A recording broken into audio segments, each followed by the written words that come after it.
The ജേർണലിസ്റ്റിലേക്ക് ലോകത്തിന് മുന്നിൽ തലയുയർത്തി നിൽക്കുന്ന ഒരു രാജ്യമായി ഇറാൻ വളരെ വേഗത്തിൽ മാറിയിരിക്കുകയാണ്. ആയത്തുള്ള അലി ഖാംനെയി എന്ന അവരുടെ പരമോന്നത നേതാവ് അല്ലെങ്കിൽ ആത്മീയാചാര്യൻ നെഞ്ചു വിരിച്ച് അമേരിക്കൻ സാമ്രാജ്യത്വ ശക്തിക്കെതിരെ ശക്തമായ നിലപാട് സ്വീകരിച്ചതോടെയാണ് ഇറാൻ്റെ റേഞ്ച് തന്നെ മൊത്തത്തിൽ മാറിയത്. അമേരിക്കൻ പ്രസിഡന്റ് ഡൊണാൾഡ് ട്രംപിൻ്റെ ഭീഷണികൾക്ക് മുന്നിൽ വഴങ്ങാതെ, വെല്ലുവിളികൾക്ക് മുന്നിൽ മുട്ടുമടക്കാതെ ഇറാൻ എന്ന രാജ്യത്തിൻ്റെ ആത്മാഭിമാനവും പരമാധികാരവും മുറുക്കെ പിടിച്ചുകൊണ്ടുള്ള ഉയർത്തിപ്പിടിച്ചുകൊണ്ടുള്ള പോരാട്ടങ്ങളാണ് ഇറാനെ ഇന്നീ കാണുന്ന കരുത്തുറ്റ നിലയിലേക്ക് എത്തിച്ചത്. നോക്കുക, അമേരിക്കൻ പ്രസിഡന്റ് ഡൊണാൾഡ് ട്രംപ് 2.5 മാസം മുമ്പേ ഇറാനെ വെല്ലുവിളിച്ച് തുടങ്ങിയതാണ്. ഞങ്ങൾ പറയുന്നത് പോലെ ആണവക്കരാറിൽ ഒപ്പിട്ടില്ലെങ്കിൽ നിങ്ങളുടെ സർവനാശമായിരിക്കും, ഒരിക്കലും പ്രതീക്ഷിക്കാത്തത് സംഭവിക്കും, വലിയ വിനാശമുണ്ടാകും, ദുരന്തമുണ്ടാകും, B-2 ബോംബർ വിമാനങ്ങൾ, ആണവ കേന്ദ്രങ്ങൾ ബോംബിട്ട് തകർക്കും, ആയത്തുള്ള അലി ഖാംനെയിയെ വധിച്ചേക്കും, ഖാംനെയിയെ തട്ടിക്കൊണ്ടുപോകും. അങ്ങനെ നിരവധി ഭീഷണികളും വെല്ലുവിളികളുമായി ട്രംപ് ഇറാന് മുകളിലൂടെ വട്ടമിട്ട് പറക്കുകയായിരുന്നു. ഏത് നിമിഷവും ഇറാന് നേരെ ഒരു വലിയ ആക്രമണം ഉണ്ടാകുമെന്നും അവിടുത്തെ പരമോന്നത നേതാവ് ആയത്തുള്ള അലി ഖാംനെയിയെ വധിക്കുകയോ തട്ടിക്കൊണ്ടുപോവുകയോ വെനസ്വലൻ മോഡലിൽ കടന്നാക്രമിക്കുകയോ ഒക്കെ ചെയ്യുമെന്നുള്ള പ്രചാരണങ്ങൾ പാശ്ചാത്യ മാധ്യമങ്ങളും അമേരിക്കയും നിരന്തരമായി നടത്തി.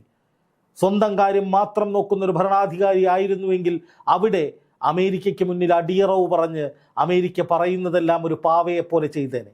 പക്ഷേ ആയത്തുള്ള അലി ഖാംനെയി എന്ന രക്തസാക്ഷിത്വം എല്ലാത്തിനേക്കാളും മഹത്തരമാണെന്ന് കരുതുന്ന ആ 47 വർഷമായി ഇസ്ലാമിക് റിപ്പബ്ലിക് ഓഫ് ഇറാന് വേണ്ടി വാദിക്കുന്ന ആ പാരമ്പര്യമുള്ള, അല്ലെങ്കിൽ പ്രതിരോധത്തിൻ്റെ പാരമ്പര്യമുള്ള, ശക്തമായ പ്രതിരോധത്തിൻ്റെ കഥകൾ പറയാനുള്ള ആ പാരമ്പര്യത്തിൻ്റെ തുടർച്ചയായ ഭരണാധികാരി തൻ്റെ രാജ്യത്തിൻ്റെ പരമാധികാരത്തിനും ആത്മാഭിമാനത്തിനും വേണ്ടി പാശ്ചാത്യ ശക്തികളോട് ഒരു വിട്ടുവീഴ്ചയും ഇല്ല എന്ന് പറഞ്ഞുകൊണ്ട് അമേരിക്കയോട് നേർക്കുനേർ പോരാടാനിറങ്ങി. ആദ്യഘട്ടത്തിൽ അതൊരു മണ്ടത്തരമാണ്, ഖാംനെയി സ്വയം മരണം വിളിച്ചു വരുത്തുകയാണ്, ഇറാൻ തകർച്ചയിലേക്ക് പോവുകയാണ്, ഇറാനിലെ ഇസ്ലാമിക ഭരണം വീഴുകയാണ് എന്നൊക്കെ ലോകം വിധിയെഴുതി പാശ്ചാത്യ മാധ്യമങ്ങൾ അത്തരം പ്രചാരണങ്ങൾ നടത്തി. പക്ഷേ സംഭവിച്ചത് എന്താണ്? 2 മാസങ്ങൾക്കിപ്പുറം ഇറാൻ പറഞ്ഞിടത്ത് അമേരിക്ക വന്ന് നിൽക്കുകയാണ്. ഇന്നലെ ജനീവയിൽ നിർണായകമായ 3ാം ഘട്ട ചർച്ച നടന്നു. ആ ചർച്ചയുടെ ഭാഗമായി നിരവധി വാർത്തകൾ നമ്മൾ കണ്ടു, കേട്ടു. പക്ഷേ അതിൽ നമ്മൾ അധികം ശ്രദ്ധിക്കാതെ പോയൊരു കാര്യമുണ്ട്. ആ ചർച്ചയ്ക്ക് ശേഷം ലോകമാധ്യമങ്ങളോട് പ്രതികരിച്ചത് ഇറാൻ്റെ വിദേശകാര്യമന്ത്രിയായിട്ടുള്ള അബ്ബാസ് അറാങ്ചി മാത്രമാണ്. ഒമാൻ്റെ വിദേശകാര്യമന്ത്രിയും പോസിറ്റീവായ ചർച്ചകളാണ് എന്ന് പറഞ്ഞുവെങ്കിലും അമേരിക്ക ഒന്നും മിണ്ടിയിട്ടില്ല. എന്താണ് കാരണമെന്നറിയോ?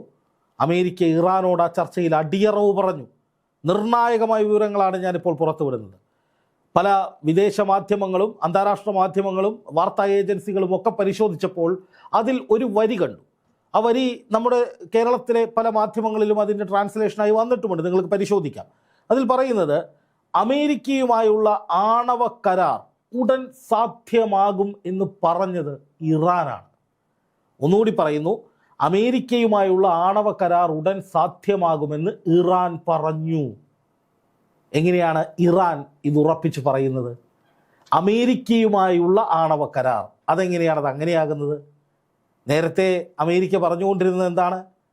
ഇറാൻ ആണവ കരാറിൽ ഒപ്പിടണം, ഇറാൻ ആണവ കരാറിൻ്റെ ഭാഗമാകണം, ഞങ്ങളുടെ നിർദ്ദേശങ്ങൾ ഇറാൻ അനുസരിക്കണം, അല്ല എന്നുണ്ടെങ്കിൽ ഞങ്ങൾ യുദ്ധം ചെയ്യുമെന്നാണ്. പക്ഷേ ഇപ്പോൾ കാര്യങ്ങൾ നേരെ തിരിഞ്ഞിരിക്കുന്നു.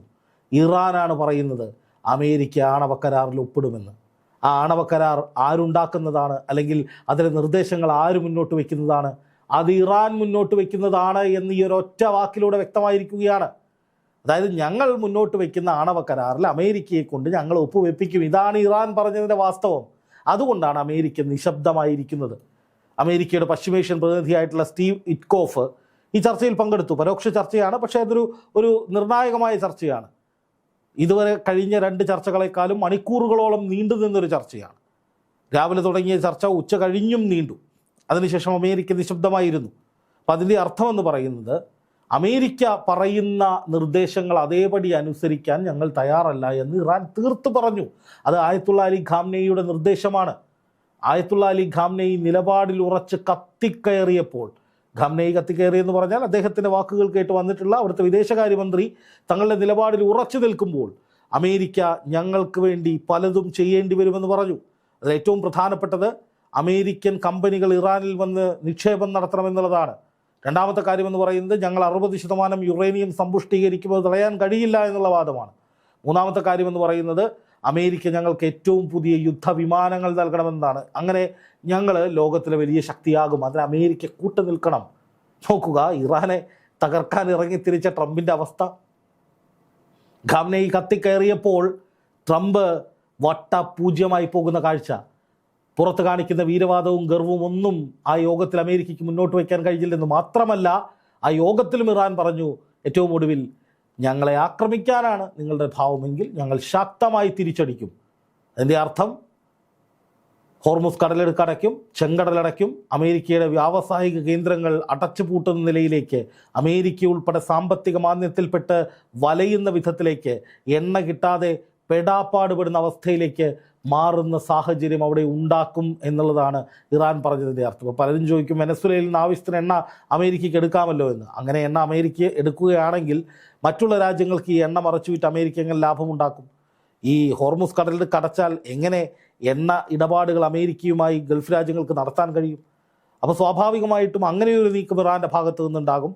അതിൻ്റെ കൂടെ അമേരിക്കയുടെ USS എബ്രഹാം ലിങ്കൺ എന്ന കപ്പൽ മുക്കാൻ ഇറാൻ തീരുമാനിച്ചിട്ടുണ്ട്. എന്ന് വെച്ചാൽ ഏതെങ്കിലും തരത്തിൽ അമേരിക്ക യുദ്ധം ആരംഭിക്കുകയോ ഈ പറയുന്ന ആണവ കരാറിൽ ഒപ്പിടാതിരിക്കുകയോ ചെയ്താൽ ഇനി ഇറാനായിരിക്കും ആക്രമിക്കുക. ആ പോയ പോക്ക് നോക്കുക. 2 മാസം മുമ്പുള്ള സാഹചര്യവും ഇപ്പോഴത്തെ സാഹചര്യവും പരിശോധിച്ചാൽ നമുക്ക് മനസ്സിലാവുന്ന കാര്യം, അന്ന് അമേരിക്ക ഉണ്ടായിരുന്ന സ്ഥാനത്ത് ഇന്ന് ഇറാനാണ്. അന്ന് അമേരിക്ക പറയും, ഇറാൻ അനുസരിക്കും എന്നായിരുന്നു നയമെങ്കിൽ, ട്രംപിൻ്റെ നയമെങ്കിൽ, ഇപ്പോൾ ഇറാൻ പറയുന്നിടത്ത് അമേരിക്ക അനുസരിച്ച് കഴിഞ്ഞു. അങ്ങനെ അനുസരിച്ചിട്ടില്ലെങ്കിൽ ഇപ്പോൾ യുദ്ധം തുടങ്ങേണ്ട സമയമായി. ഇപ്പോൾ യുദ്ധം തുടങ്ങാത്തതിന് കാരണം അമേരിക്ക അനുസരിക്കുകയാണ്, ഇറാൻ്റെ ചൊൽപ്പടിക്ക് നിൽക്കുകയാണ്. അത് വേണമെങ്കിൽ പോളിഷ് ചെയ്തിട്ട് പറയാം, അമേരിക്ക ഇറാൻ്റെ വാദങ്ങൾ അംഗീകരിച്ചിരിക്കുന്നു, അല്ലെങ്കിൽ ഇറാൻ്റെ അപേക്ഷ അമേരിക്ക കേട്ടു എന്നൊക്കെ നമുക്ക് പോളിഷ് ചെയ്ത് വേണമെങ്കിൽ അമേരിക്കയെ പിന്തുണയ്ക്കുന്നവർക്ക് പറയാം. പക്ഷെ അതല്ല യാഥാർത്ഥ്യം. മുമ്പ് പറഞ്ഞിടത്ത് നിന്ന് താഴേക്ക് വന്ന് ഒന്നാമത്തെ ചർച്ച പരാജയപ്പെട്ടാൽ യുദ്ധമെന്ന് പറഞ്ഞു, നടന്നില്ല.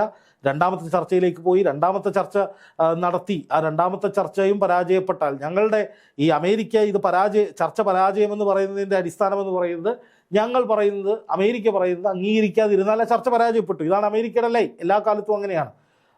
അപ്പോൾ രണ്ടാമത്തെ ചർച്ച പരാജയപ്പെട്ടാൽ യുദ്ധം നടത്തുമെന്ന് പറഞ്ഞു. അതും അമേരിക്കയുടെ കണ്ണിൽ പരാജയമാണ്. ഇറാൻ നിലപാടിൽ ഉറച്ചു നിന്നു. മൂന്നാമത്തെ ചർച്ചയിൽ അമേരിക്കയുടെ തീരുമാനം അംഗീകരിച്ചില്ലെങ്കിൽ യുദ്ധമുണ്ടാകുമെന്ന് പറഞ്ഞു. മൂന്നാമത്തെ ചർച്ചയും കഴിഞ്ഞു. അതും അമേരിക്കയുടെ കണ്ണിൽ പരാജയമാണ്. പക്ഷേ വേറെ രക്ഷയില്ല. യുദ്ധം ചെയ്യാൻ ഇറങ്ങി തിരിച്ചാൽ 10-11 രാജ്യങ്ങൾ, അമേരിക്കയുമായി ചങ്ങാത്തത്തിലുള്ള 10-11 രാജ്യങ്ങൾ തകരും. ഇസ്രായേലിൻ്റെ പൊടി പോലും ഉണ്ടാകില്ല എന്ന് ഇസ്രായേൽ നേരത്തെ പറഞ്ഞിട്ടുണ്ട്.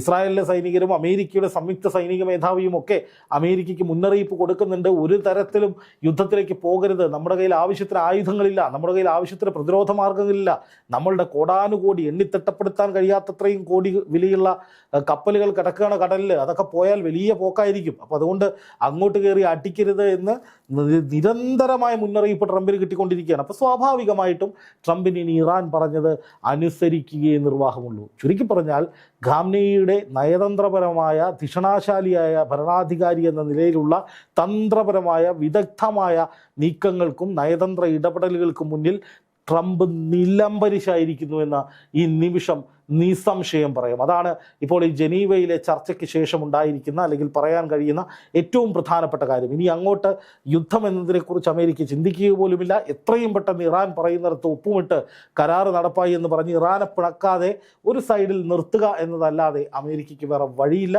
ഇറാൻ്റെ കരുത്ത് എന്താണ് എന്ന് അമേരിക്ക തിരിച്ചറിഞ്ഞിരിക്കുന്നു, ഭയന്നിരിക്കുന്നു.